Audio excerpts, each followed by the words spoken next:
Hello viewers, কেমন আছেন? আশা করি ভালো আছেন।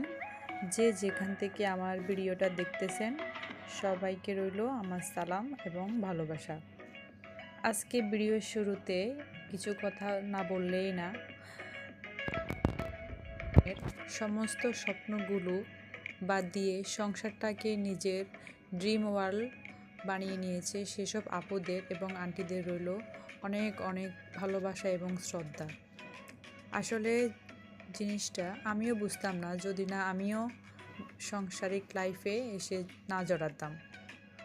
আসলে আমরা সংসারের মানুষগুলোর জন্য যেটা করি সেটা যে কতটুকু ভালোবেসে করি তা যারা আমরা সংসার করতেছি বিবাহিত আপুরা এবং আন্টিরা তারা এই যে ভালো জানি। সবার মাঝেই আমরা আমাদের স্যাটিসফ্যাকশানটা খুঁজে পাই, তাই না? আজকে চলে এসেছি একটা নতুন ভিডিও নিয়ে। এটাকে আমরা নোয়াখালীর ভাষায় নারিকেল পুলি বলি।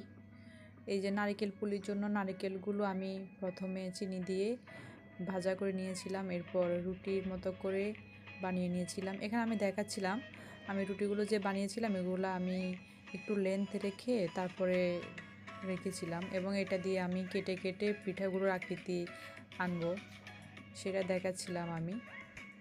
আমার হাজব্যান্ডের খুবই প্রিয় একটি পিঠা। এই যে আমি এখানে পিঠাগুলো বানিয়ে নিলাম। আমরা ফ্যামিলি মেম্বার কম, তাই আমি কম করে বানিয়েছি। এবার এগুলোকে সুন্দর করে ভেজে নিলাম। আমি এখানে দেখাচ্ছিলাম কীভাবে ফুলকো ফুলকো করে ভেজে নিয়েছি আমি। ডুবো ডুবো তেলে এগুলাকে ভাজতেছিলাম এবং সুন্দর একটা কালার আসা পর্যন্ত ভেজে যাচ্ছিলাম। এই যে ফাইনাল লুক। আল্লাহ হাফেজ।